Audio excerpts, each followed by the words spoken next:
அஸ்ஸலாமு அலைக்கும் வரஹ்மத்துல்லாஹி வபரகாத்துஹு. அல்ஹம்துலில்லாஹி ரப்பில் ஆலமீன்.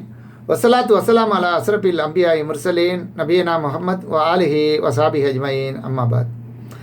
கண்ணியத்துக்குரிய எல்லாம் அல்ல அல்லாஹு ஜல்லஷானு தாலாவின் நல்லடியார்களே, அன்புக்கினிய சகோதர சகோதரிகளே, பிரமத அன்பர்களே, நண்பர்களே, உங்கள் அனைவரின் மீதும் அந்த ஏக இறைவனின் சாந்தியும் சமாதானமும் என்றென்றும் நிலவ பிரார்த்திப்பதோடு நான் சங்கை அப்துல் அஜீஸ். அல்லாஹ்வுடைய அருளால் அனைவரும் மிக நலமாக இருப்பீர்கள் என்று நம்புகிறேன். அல்ஹம்துலில்லாஹ். எல்லா புகழும் அல்லாஹ்வுக்கே. இது இஸ்லாமிய ஒழுங்குகளில் பாகம் 48. இந்த காணொலியில் தௌஹீத் வெறும் வார்த்தை அல்ல, அது வாழ்க்கை என்பதை தெளிவாக நம்ம அறிந்து கொள்ள இருக்கிறோம். ஏன்னு கேட்டால், இஸ்லாமிய சமூகம் 1/3 அளவுக்கு உலக மனிதர்களில் பெருகி கொண்டு இருக்கிறோம். அல்ஹம்துலில்லாஹ். இன்னும் பெருகுவோம். ஆனால் இந்த இஸ்லாமிய சமுதாயத்துக்கு மத்தியில் இந்த ஏகத்துவம் வெறும் வார்த்தையாகத்தான் இருந்து கொண்டிருக்கிறது தவிர அது அவர்களுடைய வாழ்க்கை வழிமுறையாக இல்லை. அதனால்தான் இந்த தலைப்பில் சில செய்திகளை உங்களுடைய கவனத்துக்கு பதிவு செய்கிறேன். தௌஹீத், அதாவது ஏகத்துவம் என்றால் அதுதான் இஸ்லாத்தின் அடிநாதம். ஓரிரை கோட்பாடு, அனைத்தையும் படைத்து ஆளுகின்ற இறைவன் ஒருவன்தான். அவன்தான் அல்லாஹ். அவன் தனது உள்ளமையிலும் பண்புகளிலும் தனித்தவன். அவனுக்கு ஒப்பான, அவனுக்கு நிகரான பொருள் எதுவுமே இல்லை. இணை துணையற்ற அந்த இறைவனுக்கு ஊன், உறக்கம், பெற்றோர், மனைவி, மக்கள் என எந்த தேவையும் இல்லை. ஆதியும் அந்தமும் இறப்பும் பிறப்பும் இல்லாதவன். ஆதியும் அவனே, அந்தமும் அவனே. ஆக்கல், அழித்தல், உயிர் கொடுத்தல், உயிர் எடுத்தல், உயர்வு அளித்தல், தாழ்வு கொடுத்தல் உள்பட அனைத்து ஆற்றல்களும் ஒருங்கே பெற்ற உன்னதமானவன் தான் அந்த இறைவன். அனைத்தையும் அறிந்த மகா வல்லவன் அவன்தான் அல்லாஹ். நம் என்ன ஓட்டங்களையும் நம்முடைய சிந்தனை அலைகளையும் நிர்ணயிப்பவன் அவன்தான் அல்லாஹ். நமது இறப்பும் பிறப்பும் உயர்வும் தாழ்வும், கண்ணீரும் புன்னகையும், நோயும் ஆரோக்கியமும், உணவும் பசியும் அனைத்தும் அவனிடம்தான் உள்ளது என்று சரியாக ஒவ்வொரு மனிதனும் புரிந்து கொள்ள வேண்டும். இத்தகைய சர்வ வல்லமை படைத்த இறைவன் தான், அவன் ஒருவன் தான் இருக்கிறான் என்று நம்பிக்கை கொள்வதற்கு தான். அப்படி இத்தகைய சர்வ வல்லமை படைத்த இறைவன் ஒருவனே இருக்கிறான் என்று நம்பிக்கை கொள்வதற்கே தௌஹீத் என்று இஸ்லாம் சொல்கிறது. தௌஹீதை ஏற்றுக்கொள்வதால் அடையும் பலன்கள் அல்லாஹ்வுடன் நேரடி தொடர்பு. முதலாவதாக, தௌஹீதை ஏற்றுக்கொள்வதால் என்ன பலனை நாம் அடைவோம் என்றால் அல்லாஹ்வுடன் நேரடி தொடர்பு கொள்வோம். நேரடி தொடர்பில் வந்துடுறோம். எப்படி? தௌஹீத் கொள்கையை ஒருவன் ஏற்பதால் இறைவனை அணுகுவதற்கு எந்த இடைத்தரகர்களும் தேவையில்லை. அவனே டைரக்டாக அவனை படைத்தவனை அணுகலாம். இடைத்தரகர்கள் என்பதை தேவையே இல்லை. தௌஹீத் நம்பிக்கை புரோகிதத்தின் பெயரால் நடக்கும் சுரண்டலை அனைத்தையும் ஒழித்து கட்டி விடுகிறது. இதை பற்றி அல்லாஹ் ரப்பல் ஆலமீன் சொல்கிறான், என்னை பற்றி எனது அடியார்கள் உம்மிடம் கேட்டால் நான் அவர்களின் அருகில் இருக்கிறேன். யாராவது தன்னுடைய இறைவனிடம் பிரார்த்திக்க வேண்டுமையானால் பிரார்த்திப்பவன் என்னை பிரார்த்திக்கும் போது அந்த பிரார்த்தனைக்கு நான் பதிலளிக்கிறேன். எனவே அவர்கள் என்னிடமே பிரார்த்தனை செய்யட்டும், என்னையே அவர்கள் நம்பட்டும், இதனால் அவர்கள் நேர்வழி பெறுவார்கள் என்பதை அவர்களுக்கு எடுத்து கூறுவீராக என்று தனது திருத்தூதர் ஸல்லல்லாஹு அலைஹி வஸல்லம் அவர்களிடம் அல்லாஹ் கூறுகிறான். இது திருமறை குர்ஆன் 2வது அத்தியாயம் 186வது வசனத்தில் நீங்கள் பார்க்கலாம். மேலும் நம்முடைய உள்ளம் அமைதி பெறுவதற்கு நமக்கு நடக்கும் அனைத்தையும் அல்லாஹ் கட்டுப்படுத்துகிறான் என்பதை நம்புவதால் பயமும் கவலையும் கலைந்து நம்முடைய உள்ளம் அமைதி பெற்று வருகிறது. நமக்கு நடக்கும் அனைத்தும், எல்லா விஷயங்களுமே என்ன, இறைவனுடைய கட்டுப்பாட்டில் தான் இருக்குன்னு சொல்லி அவன் நமக்கு நன்மையை செய்வான் என்று நம்பினால் நம்மளுடைய கவலை, நம்மளுடைய துன்பம், பிரச்சனைகள் அனைத்தும் நம்மளை விட்டு ஒதுங்கி மன அமைதி பெற்றுவிடும். அடுத்து நம்முடைய வாழ்க்கையின் நோக்கம் எதுவாக இருக்க வேண்டும் என்று படைத்தவன் சொல்லி காட்டுகிறான். அதாவது இந்த உலகத்தில் இறைவன் படைத்திருக்கின்ற அனைத்தையும் நம்ம பார்க்கிறோம். ஆனால் ஒரு இனத்தை பார்க்க முடியாதவர்களாக மனிதர்கள் இருக்கிறார்கள். அவர்கள் தான் ஜின். இந்த ஜின்கள் என்பவர்கள் மனிதர்களை போன்றவர்கள் தான். எப்படி நாம் சிறுவராக பிறந்து வளர்ந்து வாலிபம் அடைந்து கல்யாணம் பண்ணி குடும்ப வாழ்க்கையில் ஈடுபட்டு சந்ததியை பெருக்க செய்கிறோமோ, என்ன இறைவனை நம்பக்கூடியவர்களும் இருக்கிறோம், நிராகரிக்கக்கூடியவர்களும் இருக்கிறோம் இல்லையா? இதுபோல தான் ஜின் என்ற இனமும் படைக்கப்பட்டிருக்கிறது. அவர்களும் நம்மோடு வாழ்ந்து கொண்டிருக்கிறார்கள் இந்த உலகத்தில். ஆனால் நம்மால் அவர்களை பார்க்க முடியாது. அப்படிப்பட்ட அந்த ஜின்னையும் மனிதனையும் என்னை வணங்குவதற்காகவே தவிர வேறு எதற்காகவும் நான் படைக்கவில்லை என்று படைத்த ரப்புல் ஆலமீன் சொல்லி காட்டுகிறான். இதை நீங்கள் திருமறை குர்ஆனில் 51வது அத்தியாயம் 56வது வசனத்தில் பார்க்கலாம். அடுத்து மனிதர்கள் மூட நம்பிக்கையிலிருந்து விடுதலை பெறுவதற்கு அற்புதமான ஒரு வழிமுறை இஸ்லாம். எது? அந்த ஏகத்துவ தௌஹீத் என்ற அந்த வாழ்க்கை. தௌஹீத் நம்பிக்கை கொண்டவன் பில்லி, சூனியம், நல்ல நேரம், கெட்ட நேரம், கண் திருஷ்டி, ஜாதகம், மந்திரம், பல தெய்வங்களை நம்புவது போன்ற எல்லாவித தீமைகளுக்கும் ஒருபோதும் அஞ்ச மாட்டான். அல்லாஹுவை மட்டுமே அவன் முழுமையாக சார்ந்திருப்பான். அதுக்கு அவன் போட்ட அந்த ஏகத்துவம் பேஸ்மெண்ட் அது எந்த அளவுக்கு ஆழமாக உறுதியாக இருக்கிறதோ அந்த அளவுக்கு அவனுடைய செயல்பாடுகள், அவனுடைய வாழ்க்கை உறுதியாக இருக்கும். அடுத்து நம்பிக்கை. இதை அரபில் ஈமான் என்று சொல்வார்கள். அதாவது உலகத்தில் உள்ளவர்கள் அனைவரும், மனிதர்களாகிய அனைவருமே நம்மை கைவிட்டு விட்டாலும் நம்மை படைத்த அல்லாஹ் நமக்கு உதவுவான் என்ற உறுதியான நம்பிக்கையால் மனிதன் தனது இறைவனை சார்ந்து உறுதியாக நிற்க இந்த தௌஹீத் என்ற நம்பிக்கை, ஏகத்துவம் என்ற இந்த நம்பிக்கை நமக்கு உதவுகிறது. அடுத்து சோதனைகளில் நாம் பொறுமை காக்க வேண்டும். நமக்கு இந்த உலக வாழ்க்கையில் பிறந்ததிலிருந்து மரணிக்கிற வரலையும் ஏராளமான சோதனைகளை நாம் சந்திக்க இருக்கிறோம். அதற்காகத்தான் நாம் படைக்கப்பட்டே இருக்கிறோம். இறைவன் நம்மளுடைய படைத்த நோக்கத்தை சொல்லும்போது இந்த உலக வாழ்க்கையில் பற்றி குறிப்பிடும் பொழுது உங்களில் நல்லவர் யார், கெட்டவர் யார் என்று சோதிப்பதற்காகத்தான் உங்களுக்கு இந்த வாழ்வையும் மரணத்தையும் நாம் வழங்கி இருக்கிறோம் என்று அல்லாஹ் சொல்லி காட்டுறான். இவைகளையும் சரியாக புரிந்து கொள்ள வேண்டும். அப்படிப்பட்ட அந்த சோதனைகளில் நாம் பொறுமை காக்க வேண்டும். உதாரணத்துக்கு நமக்கு ஏற்படுகின்ற நோய் நொடிகள், வறுமையால் ஏற்படும் பிரச்சனைகள், சிரமங்கள், இவைகள் எதுவாக இருந்தாலும் சரி அனைத்துமே சோதனை தான் என்று நம்பி எந்த நிலையில் நம்ம வாழ்ந்தாலும், எந்த நிலையில் நாம் இருந்தாலும் சமநிலை வாழ்க்கையை நாம் வாழ வேண்டும்.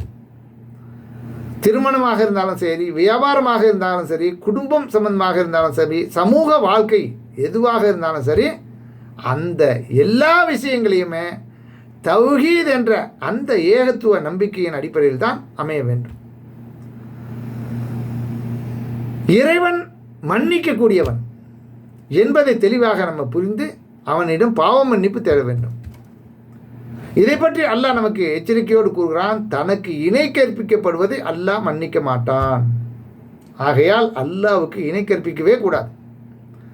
அதற்கு கீழ் உள்ள நிலையில் உள்ள பாவங்களை தான் நாடியவர்களுக்கு அவன் மன்னிப்பான்.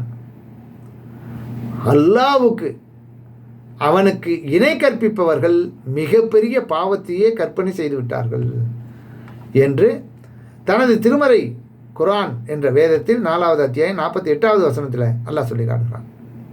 ஆக தௌஹீது நம்பிக்கை புரோகிதத்தின் பெயரால் நடக்கும் அனைத்து விதமான சுரண்டல்களையும் ஒழிக்க உதவுகிறது. எப்படி?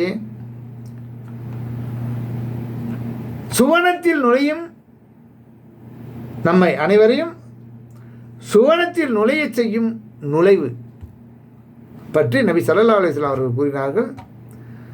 நீங்கள் இறை நம்பிக்கை கொள்ளாத வரையில் உங்களில் யாராக இருந்தாலும் சரி, உங்களை படைத்த இறைவன் சரியான இறைவனை பற்றி சரியாக விளங்கி கொண்டு அவன் மேல் முழுமையாக நம்பிக்கை கொள்ளாத வரையில் நீங்கள் சொர்க்கத்தில் நுழையவே முடியாது. சொர்க்கம் என்பது உங்களுக்கு கிடையாது. மேலும் நீங்கள் ஒருவரை ஒருவர் நேசிக்காத வரை, இறைவனால் படைக்கப்பட்ட மனிதர் குலம் அனைத்துமே ஒரு குலம்தான். அதை படைத்த இறைவன் ஒருவன் தான். அப்படிப்பட்ட நீங்கள் ஒருவரை ஒருவர் நேசிக்காத வரை முழுமையான இறை நம்பிக்கை உள்ளவராக ஆகவே முடியாது. நீங்கள் இறை நம்பிக்கை உள்ளவர் என்று உங்களை நீங்கள் கருதினால் ஒருவரை ஒருவர் நேசம் கொள்ள வேண்டும், நேசிக்க வேண்டும். சொல்லிவிட்டு மேலும் ஒன்றை சொல்கிறார்கள். ஒன்றை உங்களுக்கு நான் அறிவிக்கட்டுமா? அதை நீங்கள் செயல்படுத்தினால் ஒருவரை ஒருவர் நேசம் கொள்ளலாம். இந்த உலகத்தில் வாழக்கூடிய மனிதர்களுக்கு மத்தியில் ஒருவருக்கு ஒருவர் நேசம் கொள்வதற்கான ஒரு வழிமுறை, எளிதான வழிமுறை, அற்புதமான வழிமுறை முஹம்மது. அதை பற்றி நபி ஸல்லல்லாஹு அலைஹி வஸல்லம் சொல்றார்கள், உங்களுக்கிடையே சலாத்தை பரப்புங்கள், ஒருவரை ஒருவர் நேசம் கொள்வீர்கள் என்று அவர்கள் கூறிய இந்த செய்தியை நீங்கள் முஸ்லிம் என்ற நூல்ல 93வது ஹதீஸில் தெளிவாக விவரமாக பார்க்கலாம். ஆக சலாம் என்பது அற்புதமான ஒரு பிரார்த்தனை. எந்த இடத்துல வேணாலும், எப்போ வேணாலும், எந்த நேரத்தில் வேணாலும், யாருக்கு வேணாலும் சொல்லலாம். உங்களுக்கு சாந்தியும் சமாதானமும் உண்டாகட்டும்.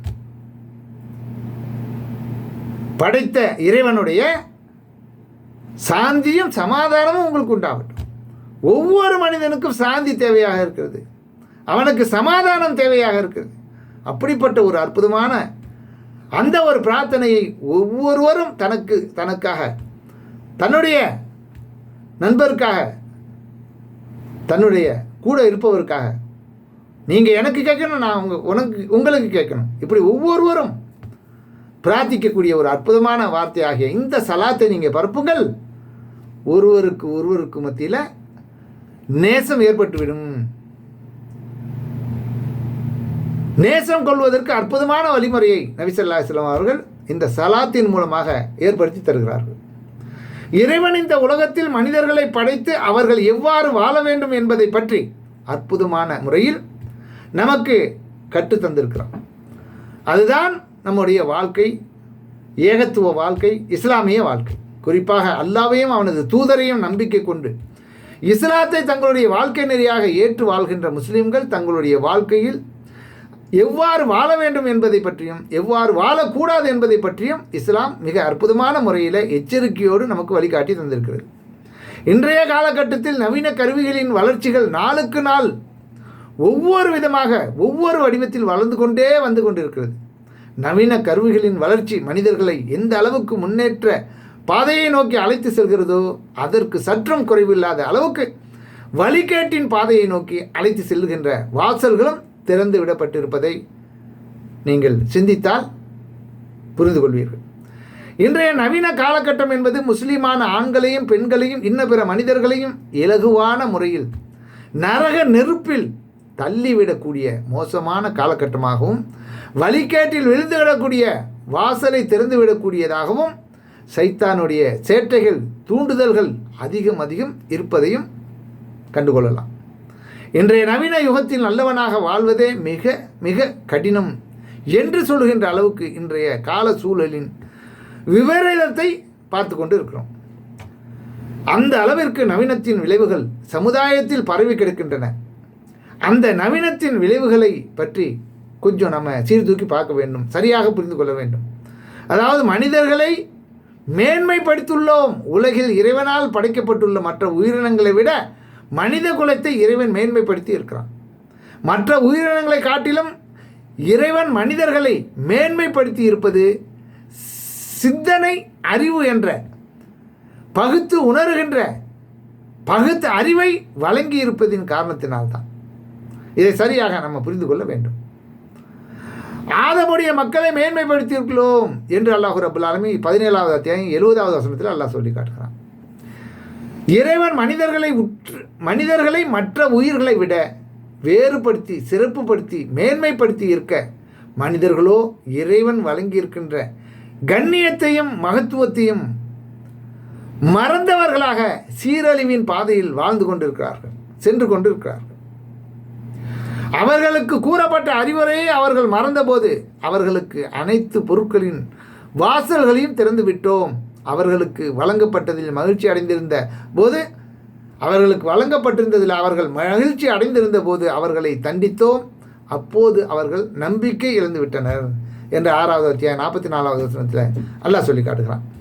இறைவன் புறத்திலிருந்து வழங்கப்பட்டிருக்கின்ற அறிவுரையும் கண்ணியத்தையும் சிறப்பையும் மறந்து தன்னுடைய மனம் போன போக்கில் மன இச்சைக்கு கட்டுப்பட்டு யார் நடந்து வாழ்கிறார்களோ அவர்களுக்கு வழிகேட்டின் வாசல்கள் அனைத்தையும் இறைவன் திறந்து விட்டு சீரழிய விட்டு விடுவார். இவை சரியாக நீங்கள் புரிந்து கொள்ள வேண்டும். பிறகு அவர்களுக்கு திடீரென்று அல்லாஹ்வின் தண்டனை இறங்கிவிடும் என்பதில் மிக எச்சரிக்கையாக நாம் அனைவரும் இருக்க வேண்டும்.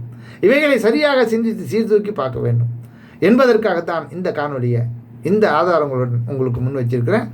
எனவே இந்த ஏகத்துவ சிந்தனையை சரியாக புரிந்து கொண்டு அந்த ஏகத்துவம் நமக்கு வழங்கி இருக்கின்ற இஸ்லாமிய வாழ்க்கை முறையை சரியாக விளங்கி பின்பற்றக்கூடிய மக்களாக நம் அனைவரையும் அல்லாஹ் ஆக்கி அருள் புரிய வேண்டும் என்று அவனிடமே பிரார்த்தித்தவனாக இந்த காணொலியை நிறைவு செய்கிறேன்.